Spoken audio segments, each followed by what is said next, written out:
Hey there, Lindsay here, the frugal crafter, or not. I mean, there's been a lot of discussion about that in my recent indiscretions, but anyway, it is Sat Chat time. I hope you're having a great weekend. Well, we're just getting started anyway. I'm filming this 4:02 Friday afternoon, and I just realized that I am not done for the day yet. I have a bunch of other things I have to get done because I've agreed to take part in a class on another platform, and I always read my contracts over really well, and I had, but I didn't read my timeline over very well of when things were due, my due date lines, and so I thought everything was due. I knew some things were due today, but I thought pretty much everything was due like on the 23rd, and then I was looking, then I saw, oh, there's more things due today than I thought. So I've got to I get to set up and photograph some still lifes because it's a still life course, and I'll have more information on that when it comes closer. I'm not sure if I can disclose who I'm teaching for yet, but I think it's gonna be fun.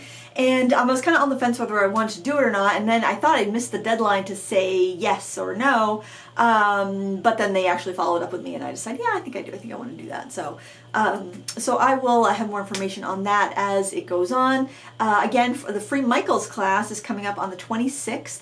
And that is available to sign up, and we have a lot of sign-ups so far, so that's really exciting and encouraging. And if you haven't signed up yet, I'll have a link in the video description and you can sign up for that. It's over on the Michaels website, and it will be a live class on Zoom.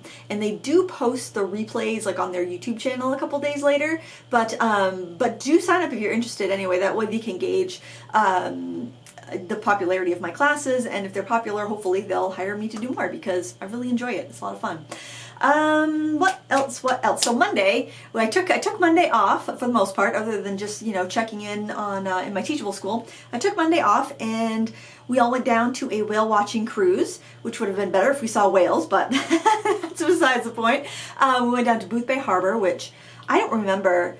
I remember seeing Hello Dolly at the Carousel Theater when I was a little kid, because my dad was a builder, and he had worked on the renovation of the Carousel Theater, and so I very vaguely remember watching Hello Dolly. I was really little, and I don't remember going there since then. And Lila really wanted to do a whale watch cruise. She's really into marine biology and stuff like that, so we booked one down there because we figured Bar Harbor would be insane, because we usually avoid, but we're fairly close to Bar Harbor, but it's such a tourist trap, and there's Acadia National Park, which is gorgeous, but it's just impossible to get anywhere near in the summer, so it's so much nicer to go on like a warm spring or a warm fall day, so we don't even attempt it in the summer.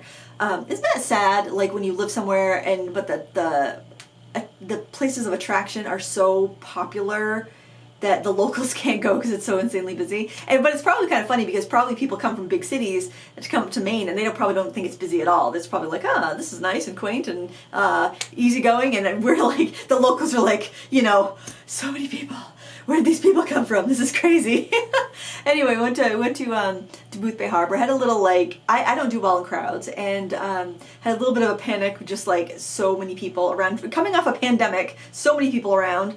And it was kind of overwhelming trying to find a place to park and all of that. But anyway, we went on the cruise, the whale watch cruise, and it was so foggy that we probably, I don't know what the visibility was, but all you see gray, and then the gray gets blurry, and then you see darker gray, and that's the water. So there was very little bit of visibility. We saw lots of puffins, because it was the puffin whale watch cruise combo. And if you don't see a whale, they do give you they give you tickets to come to another one on standby. So I don't know what that means. I don't know if they're super busy that you might not get on a boat. Hopefully not, because it's pretty far away to go down to Boothbay Harbor. But I'm thinking that maybe a lighthouse cruise would be a better idea, because you're 100% guaranteed to see a lighthouse.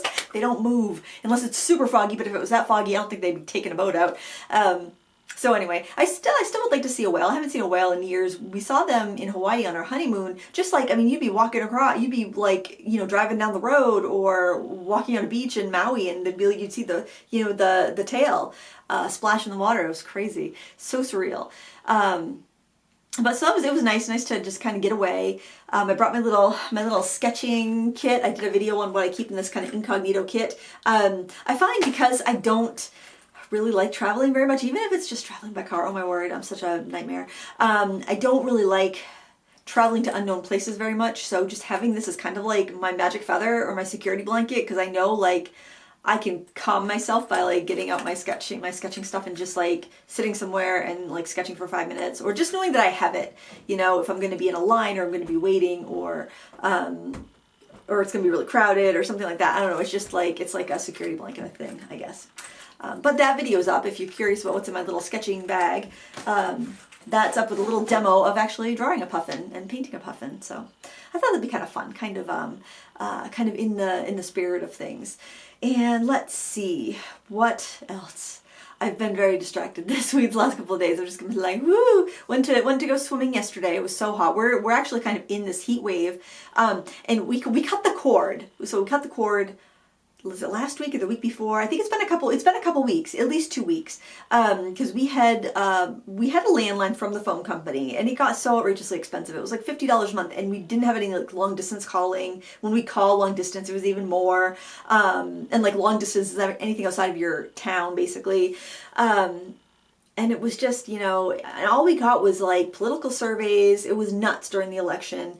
It was just expensive, and the only, like, my mom would call me on that phone, and then, you know, maybe doctor's offices to remind us of yearly checkups and stuff, even though we've given them our cell phone numbers.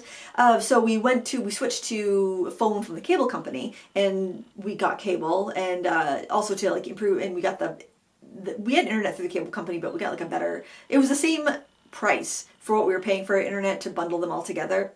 So we did that for a while, but it was just like, really wasn't watching the cable, and I was just sick of all the spam calls. It was either spam risk or a political survey. It was just kind of, and just the ringing of the phone. Just, I hate that sound. I hate the sound of a phone ringer. So anyway, we got rid of that, and I don't know where I was going with the story. I'm sorry. I totally don't know where I was going with the story. Well, I guess it wasn't that important. Oh my gosh. The heat. Oh, the heat. So it's been really hot the last 2 days. It was freezing on the whale watch boat. But I turned on the news on the radio, because we have the satellite radio in our in the Jeep that Jason and I share. So I think I was driving one of the kids' cars, and they had the just regular old-fashioned radio, and I put it on NPR because that's what I usually listen to if I'm listening to regular radio. And they were talking about the heat was going to be so bad. They were opening up the ice arena in Portland, Maine, to let people come in and cool down, for like a cooling center. And there was like, they were listing places that were cooling centers. And I was like, oh my word! I'm just so out of the loop without watching the news every morning. That's what I used to do. And then I made the mistake of looking at what the COVID cases were in Maine. It was like 300 and something, and like 64 in Penobscot County where I live. And I'm like, oh my word. Which probably doesn't seem like big numbers to anybody else in any other part of the country, but for like, you know, local, small town, Smallsville, it's kind of like, holy cow, I stopped watching for a few days and the whole world falls apart. What's going on? But anyway, I've got this coming in. This is actually up right now. If you're a Critique Club member, you can enjoy this tutorial. And if you're very astute and you're in the monthly prompts, you would have had a little sneak peek at this, because all the videos got uploaded in the wrong folder. But now it's in the right spot. So this is an oil pastel painting. It was so much fun. Oh my gosh, I had so much fun with this. It's mostly done with the Paul Rubens oil pastels, and then I did use some Sennelier oil pastels on top. I really like the Paul Rubens because they're a lot cheaper, but they also have the pigment information and light fastness information. And do you remember, like a couple months ago, maybe it was a month ago, they were like 50% off. I know a bunch of us got the stuff, and then they were sold out, and then like you couldn't find the pastel tones anymore. And I used a lot of the pastel tones in here, but they're back in stock now. So if you were looking for them, you can get them. They're a steal at the regular price anyway. But I think what they did was, I think they were rebranding, or like, I think they changed their logo a little bit. So some of the pastels they put on 50% off clearance, because I bought some, they had like a big, kind of like a big printed Paul Rubens, and then I think they're switching their logo to like a more, to like the scripty Paul Rubens like they use on the watercolor pans. So I think that's why their stuff has been really greatly discounted, and had really good sales this summer. Either that, or they just want to churn over stock so they don't have stuff sitting in the warehouse for very long. Either way, hey, I like either of those. I like either of those things, because then people can get good art supplies for low price. So those were good, and I like that, because then the Senneliers are just a smidgen softer, so they will stick on top of the Paul Rubens. So that's nice. I really enjoyed it. Use some Prismacolors on there too. Oh, have you seen my little, don't you love it when you are reorganizing or something and something fits perfectly somewhere? That, my homemade DIY thing fit perfectly between my tabletop and that little, I used the hutch area of my son's old computer desk to make the legs for my table. It fit perfectly in there, and I love that, and I just like having those colors. I actually grabbed some of those cheapy pencils too to use because they're right there, and hey, I'm telling you, I will use whatever's close to hand. You know, convenience it apparently is my most number one, I don't know, preference, quality, whatever is convenient is what I'm going to grab and use. It doesn't even have to be my favorite. If it's right there, that's what I'm going to use. Oh, I have a sale going on in my Teachable school, so if you've been hankering to take one of the longer classes, I have watercolor floral workshop, I have a landscape workshop, I have an essential tools and techniques for watercolor, which is a beginner soup to nuts watercolor course. Like, I've never picked up a brush before, Lindsay, what do I do? That's a class for you. And there's a class on painting birds, it's a soft pastel class, a holiday class. So there's a bunch, I think there's like 8 long form courses that have lifetime access. Those, if you use the coupon code FUN40, and I'll put it in the video description because who knows, I might say it wrong. I would not be surprised with today. Oh, the heat, man. It's actually nice and cool down here. But if you want to get one of my standalone courses, you can save 40% off through the end of the month, and I will put that information in the video description so you can grab it. And with my standalone courses, so that would be everything except for Critique Club. My standalone courses have lifetime access. So say if you're like, oh shoot, I don't have time to do this class now, but I want to buy it while it's on sale because friggin' Lindsay never puts her classes on sale. So you can buy the class today, and then like in January when you have, you know, the free time to do it, you can, you know, you can do it because you have lifetime access. You can come back in 5 years and check it out if you need to refresh. So I like to do that because that way it's there and you can find it and it's all organized in order, and it's just really easy to follow on the Teachable platform. That's why I use that. And yeah, hopefully, if you're interested in it, there it is. What else? I told you about the Michael's class, the free. Oh, something that one of you guys told me, which you might, okay, plug your ears if you don't want to know about a sale that's happening at Blick. Okay, for those of you that do want to know about the sale happening at Blick, and if you have closed captions on, turn your closed captions off, you ear pluggers that, that don't want to hear. And I don't know how long it's going for, I don't even know if it's still going on, but they've been putting their Derwent products like crazy on sale, like 50% off. And the person that told me, I checked and their Lightfast was 50% off. And now I checked today, the Lightfast wasn't, but a bunch of the other ones were, like the Pro Color. I think the Drawing was, the Color Soft. They had their pan paints on sales, and they have open stock on those pan paints too. And the Ink Tense antique white pan paint, that pan of white is so opaque and wonderful. And if you wanted to like have a really opaque white gouache to put in a like a travel watercolor kit, or just to put in your watercolor sets, you have like a highlight white like gouache. It's a really good option, and you can buy them by the pan, the half pan, for $2 on sale right now. So I just thought I would say that if you wanted to check it out, their set of 24 Ink Tense was, I don't know if it still is or not, but the set of 24 Ink Tense pan paints was $30, and I think it's like a regular around $50 or something. So it's worth a look if that's something that you've been needing. They have open stock. That's the thing. The open stock was on sale, which I really like, because you know, you run low on a white, or you run low on a blue, or something like that, and you just need to get 1 pencil or 2 pencils, or you just want to kind of like top up your sets. It's nice to do that when it's on a sale, so you're not, you know, paying $4 a pencil, or depending on what the line is. It's good to be able to get them for a little bit less if you know your pencils are getting short and you're going to be needing a new one soon. Anyway, okay, you can unplug your ears. You can unplug your ears. Oh goodness, we've only been talking for 14 minutes. Doesn't it feel longer? I think it does. And this has been such a weird week. So yesterday I filmed the Critique Club, and then I went to the pond and went swimming, and I think I forgot to put let's see, I washed my hair the other day and I put mousse in it. I need a haircut. But Lila says that, she's cuts my hair by the way, my daughter Lila. She's like, Mama, I want to see you have long hair once more in my lifetime. I'm like, how old do you think I am? I am 45. I'm not going to keel over in the next 5 years, God willing. What do you think's going to happen? So I've got like all these awkward pins because it's like kind of hot, and I went swimming yesterday, and So if I did have any mousse in my hair, I can't remember if I put anything in my hair after I washed it. It was all probably rinsed out from the pond water, so it's kind of a mess. But that's a good thing when your hair is nice and really short, because then you don't have to do anything to it, and it just kind of floofs, and you're good to go. Maybe a little gel or something to give the curls some structure, but. I'm kind of in that awkward, it's not really long, it's not really short. I'm like, oh, I'm going to trim my bangs. It's never a good idea. Never is a good idea. But I'm like, right before Sat Chat, I'm going to trim my bangs. And so like I pulled them down and they were like down to my chin, and I'm just like, I don't know. So I cut them at like a really sharp angle and let them go. I'm like, oh, that's not good. So pull them back down again, cut them across like that. I'm like, we're tucking that, we're tucking that back. Don't go any shorter, just tuck it back. And hope for the best. I don't know, the ends are, oh, this is the ends of them. So they were pretty long. They still are, but now they're just awkwardly angled. and like they're blunt where everything else is layered. I don't know. Lyle will have to fix it, I guess. Thank goodness for headbands. I didn't want to like curl my hair or do anything like that because it's so hot and sticky. I didn't want to have like curlers or deal with a curling iron.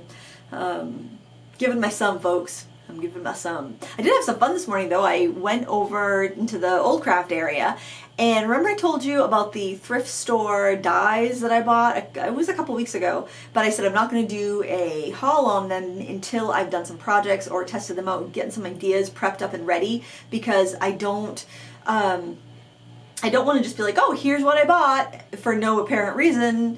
As it is, I feel a little out of control. But so I got a bunch of these dies. I think they were like $3 each.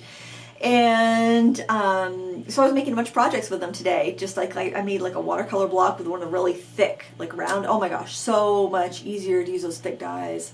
I like thick dies. I get so frustrated die cutting with thin dies. I really like thick dies. They cut so smoothly. You can cut so many things at once, and you can cut thick things like mat board. I was making like ornament blanks and all sorts of things. So I've got a few things just kind of like cut out and just ready to explain.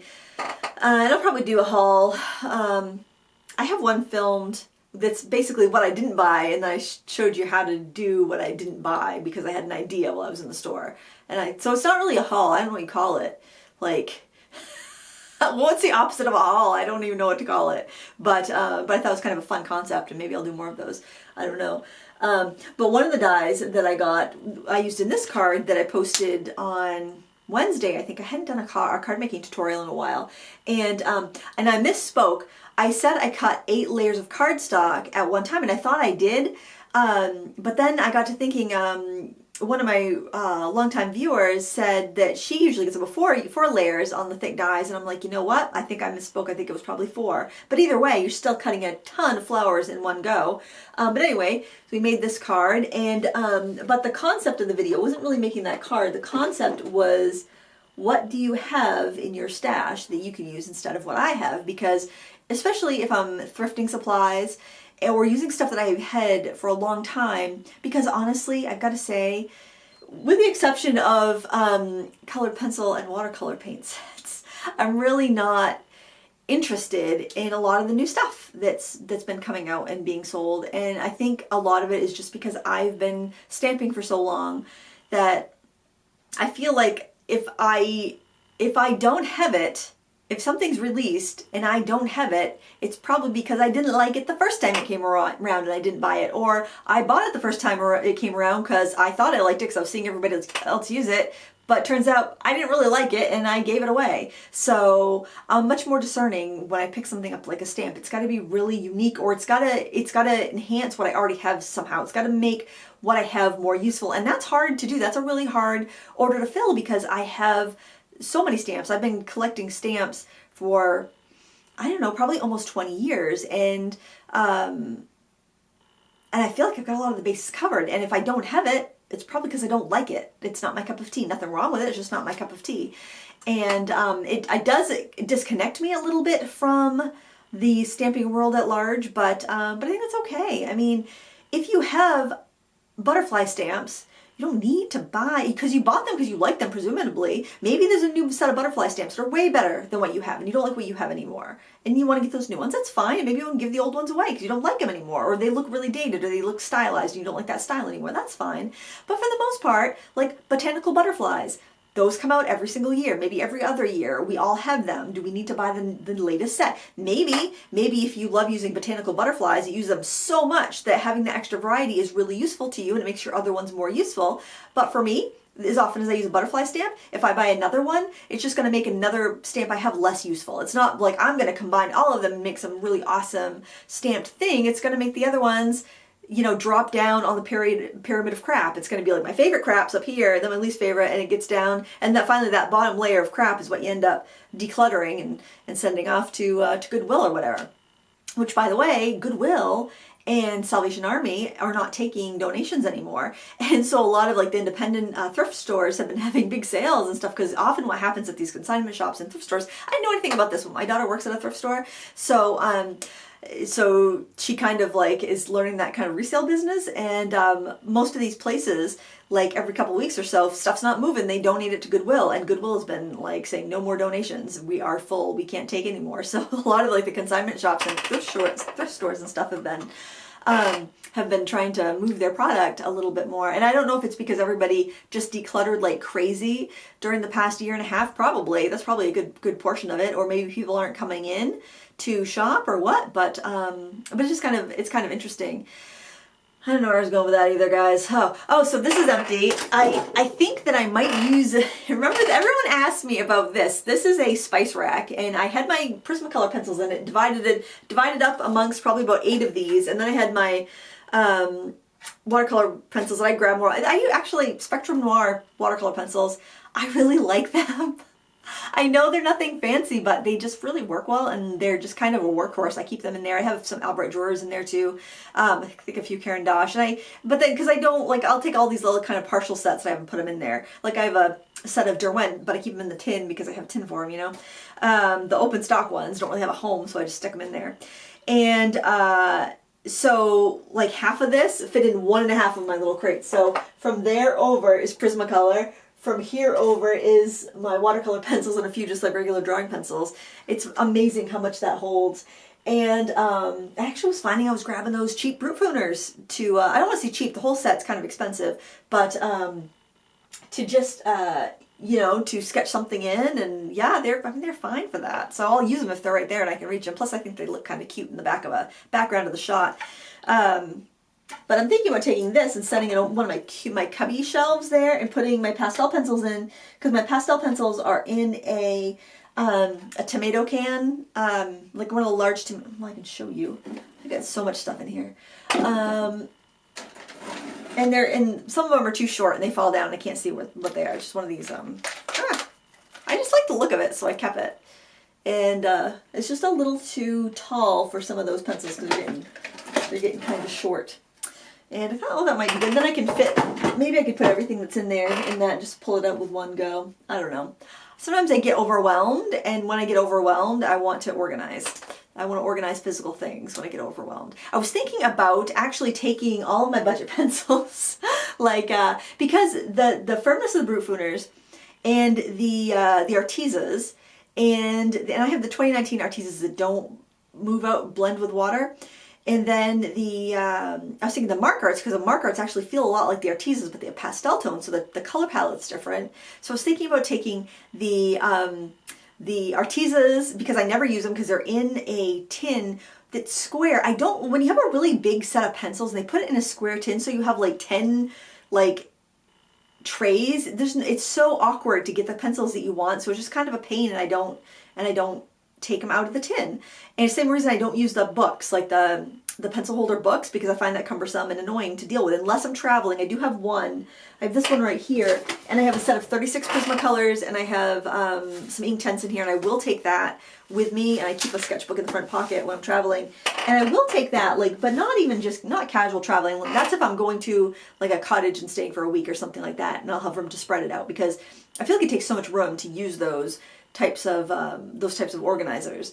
But anyway, I've seen them putting on all those budget pencils that seem similar, like the Artisas, the Mark Arts, and the the Brute Fooners there. Not the squares are softer, but the ones like that, and kind of organizing them, putting them in there because there's plenty of room for all of those. But then I thought, what happens if I do that and then I get like one color, I don't have enough room, and then it's like I have to go through and sort all of those brands apart because they all look the same. They all have colored barrels, so they're all going to look like they're the same from a distance. I mean, the Arteza and Mark Art leads are much thicker, but so I'm like, but then I'll have to sort them all out again if I decide that they don't fit or I don't like it, and then I inevitably will misplace one, and then it will drive me crazy that I'm missing one pencil in a set or something. Do you guys get like OCD with that about your supplies? I don't know.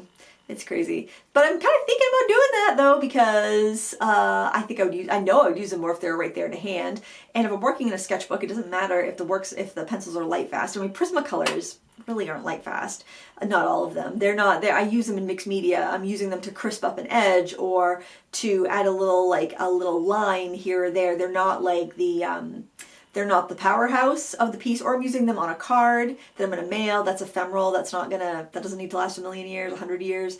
Or I'm using them in a sketchbook, which again, ephemeral, doesn't need to last, and it's going to be closed in a sketchbook, so the light's not going to get to it. So for what it is and what I use it for, I think it'd be fine. I think it'd be a great way to house them. So I might do that. There's something very satisfying about reorganizing supplies, but I actually do have some tasks I have to do after this, and I really shouldn't let myself get distracted. Maybe that'll be a little treat organizing. Do you guys, I just love to organize. I think that if I had to choose another career, I think I would want to be like one of those professional organizers, like go get Marie Kondo certified or something like that, because I just think that would be so fun to help people kind of sort their lives out.